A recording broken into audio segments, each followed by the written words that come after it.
Alright, everybody, let's talk blades. That's what we're into. Today, I got for you guys fox knives. And you guys know that I'm no stranger to fox knives and their karambits. This one is the fox karambit with the carbon fiber handle scales. Now, I say it calmly because I have a collection of these guys, and I have them in almost every flavor. Not exactly. I very much like fox knives. The stuff that they come out with is just awesome. I really do appreciate their stuff. They know what they're doing over in that factory of theirs. So I have a little bit. I have a little bit of. Have a little bit of. I don't even know what the word is for that. Nostalgia? I don't know. Anyways, here it is, fox knives. And I don't know if you guys can see that, but it's a little bit bold on there. I don't know why it looks like that, but carbon fiber, G10 carbon fiber. You can kind of see that right there. So, yeah. Let's go ahead and show you guys. Now, I got this off of Blade HQ. I think it was 170, 180, something like that. You get your typical stuff, your paperwork, comes in a bag, nothing too crazy. It did have a sticker on this, but I think the sticker fell off. It wasn't on there all the way, and I guess it got caught on something. It's gone. So, but yeah, you got your typical, fox knives box, nothing too crazy. And of course, here's the knife. It was very attractive. When I first saw this, I really, really wanted it, but I didn't have the funds for it, so I kind of had to wait, which is fine. Now, I'm led to believe that this is full carbon fiber. I want to say that it is full carbon fiber handle scales.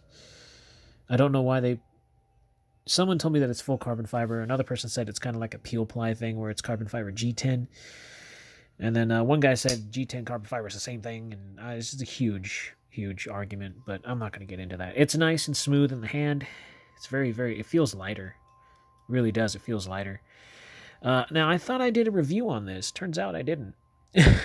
So I kind of skipped this one over. I don't know how I did that.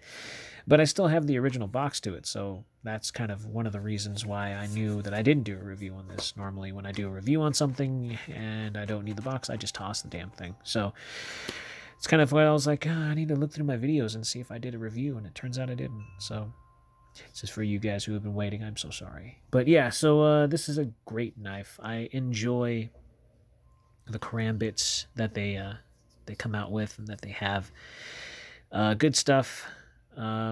Nothing bad to say about this. At least, it's all in good fun. If you guys know how to use karambits, it's even funner. But yeah, you got your typical stonewash. It says karambit on the side of the blade. It is Bowler N690 stainless steel, and we all like Bowler N690. At least I do. Fox Knives, Maniago, made in Italy. So, really, really nice stuff. I have a very, very keen taste for these kinds of knives.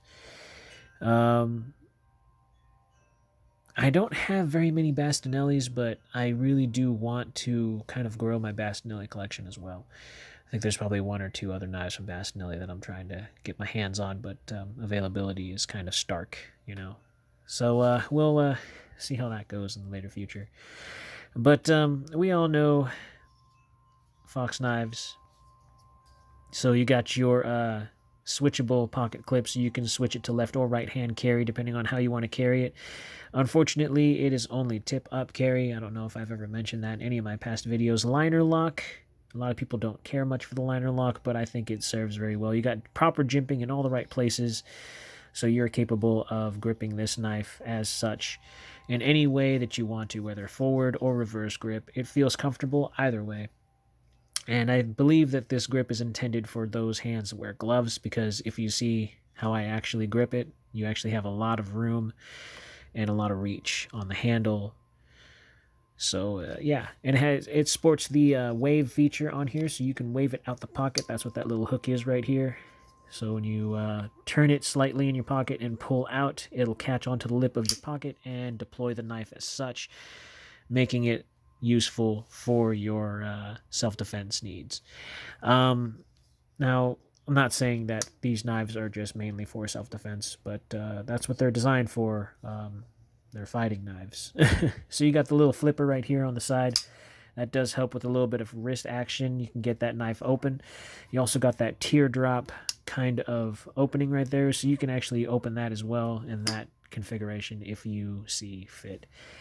Darkened hardware, so you have your screws all blacked out, which is nice. It makes it all stealthy. The ring is all blacked out. The only thing that stands out other than the liners or the blade is the blade, I should say. It's a really nice knife. So we're going to go ahead and get into the specs of this knife real quick. I'm going to go ahead and wait for you guys, get the length for you. Uh-oh. There we go. Okay, I probably turned it off by accident. Comes in at a whopping 4.49 ounces, so just under 5 ounces. Not bad. It's a pretty, awesome thing. And of course, this is going to be a little weird because of the fact that you got a crescent shape. So I'm going to do my best on the measurement. Forgive me if I get it wrong. But you're looking at a 3-inch blade from the tip all the way to the hilt right there, with an overall about 7.5 inches from blade to the very end of the ring right there. And in your pocket with the ring sticking out, you're looking at 5 1/4 inches sticking out or being in the pocket, depending on how you want to look at it. Calipers, I'm going to bust those out right quick if I can get my hands on it. I got my strap in the way, so it's a little weird. All right, so on the handle, you're looking at a 12.9. On the blade, you're looking at a 2.5, if that matters at all. Now, it all just depends. I've done several reviews on these exact company-made knives. Oh, God. Sorry, I'm trying to get things situated here. My thoughts and feelings on them haven't changed. They're awesome knives. Even if you don't want to use them, if you just want to collect the damn thing, they got some awesome, awesome knives. And I really don't know why, but I really, really like the stonewashed finish moreover than the blacked out finish on my Karambits. I don't know. I like, for some weird reason, I want the person to see the blade out of respect, If I can use it as a scare tactic, if I ever have to pull a blade, at least they can see it. If you have it all blacked out and it's late at night and they don't see the blade, that can be bad. So I just like having that there. Plus, black makes things kind of look a little bit smaller. In my opinion, it's a little strange, but a little optical illusion there. But this is a great knife. This is a fantastic knife for the price. I know it's, some places they sell them for a little bit, like close to $200 or at $200. They're not really cheap. Fox knives are kind of like the creme de la creme of folding Karambits, at least in my eyes, anyways. Cold Steel makes some really good ones, but those are just monsters. Huge knives, and they're not bad. They got trustable triad locks to them and all that. But these are really nice too. Like I said, and I said it before, Italian Special Forces carry these, so that says a lot. They have this as kind of like their backup, I guess. At least that's what I've been told anyways. I don't want someone telling me that I'm wrong, because, I know I can be wrong sometimes, so it's just a normal human thing. But these are great for collecting, and they're great for carrying. I try not to carry a Karambit for every day because it just seems a little impractical to me. I can still cut with it. It just doesn't. I don't know. It's kind of scary when you pull out something like this. People are gonna think that your intentions aren't in the right place. when you bust out a knife like this. But it's a fox knife, and fox knives they're nice. They're very visually appealing to me, and the ergonomics are nice, and just the whole functionality of the knife itself. Just there's no wrong, nothing wrong I can say. I would really like to get my hands on a fox knife that has an access lock. I think that would be a really interesting switch over, because liner locks are great, but if they had like one with an access lock, like a Benchmade access lock on it, that'd be really fun to be messing around with that. I think they have one. I don't really know. I have to look it up, but that'd be really cool to have on my channel.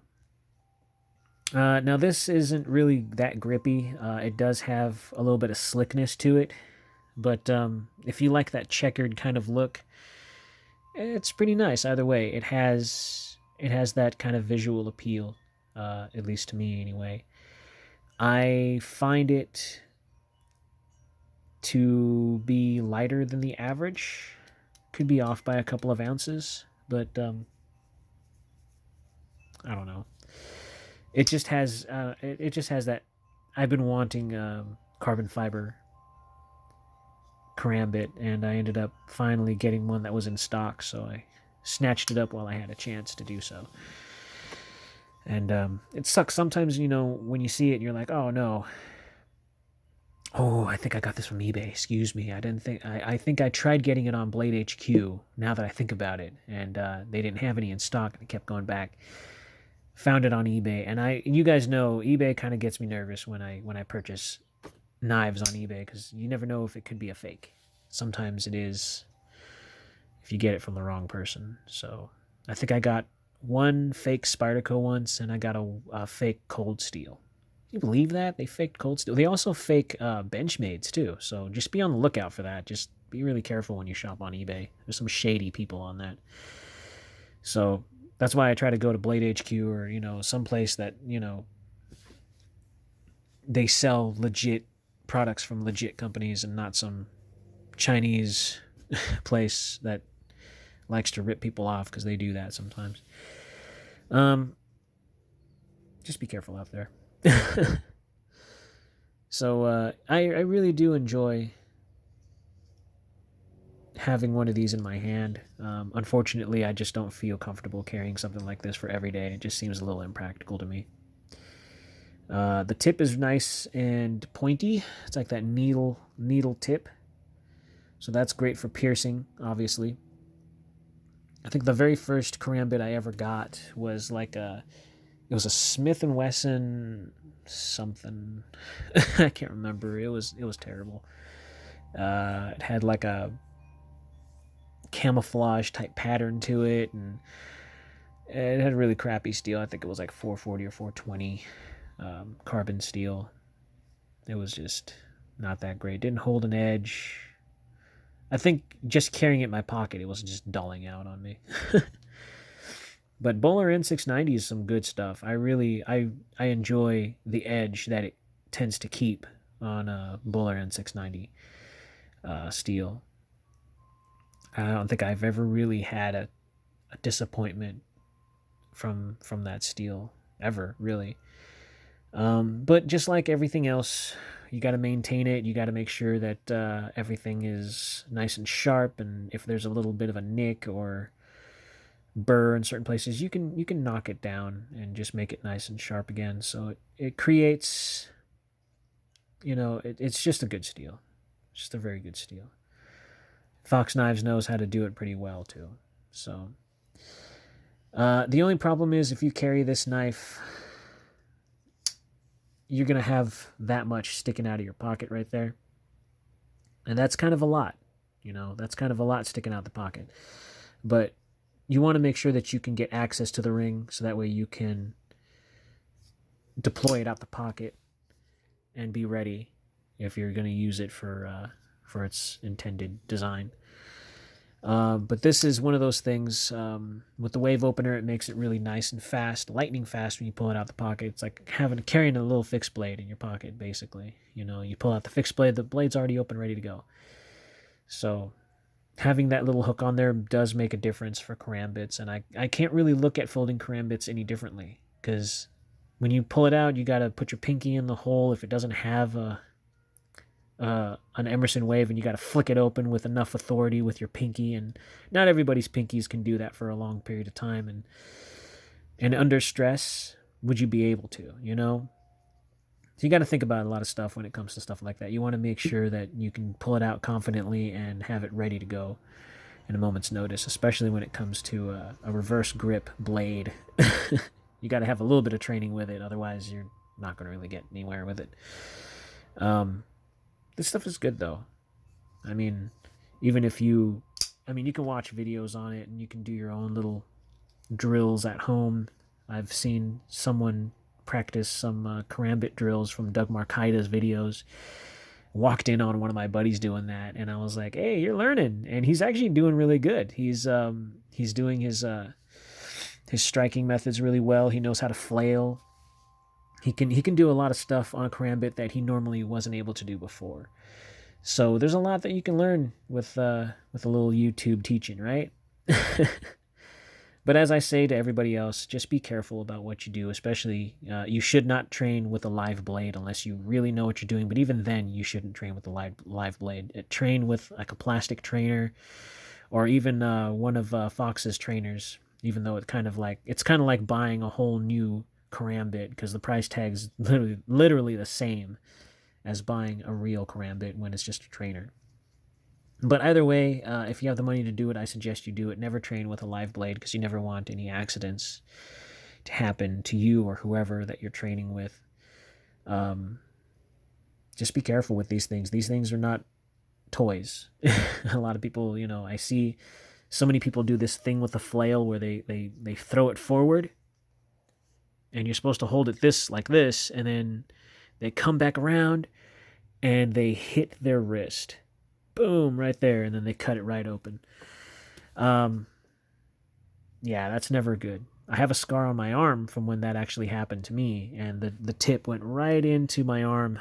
It just cut me right open, just filleted me right open. I probably needed stitches, but I just put a couple of butterfly band-aids on it and wrapped some gauze on it, and I was good to go. But I learned that you need to be careful where this blade goes, especially on you, the user.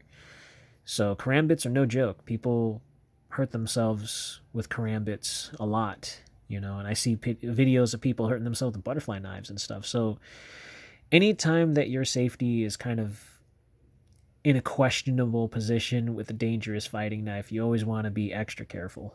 So with a karambit, I've seen tons and tons of accidents, and you just be careful with stuff like this. It's a real weapon, and it can do some damage. And I say that lightly. I know it can do way more than some.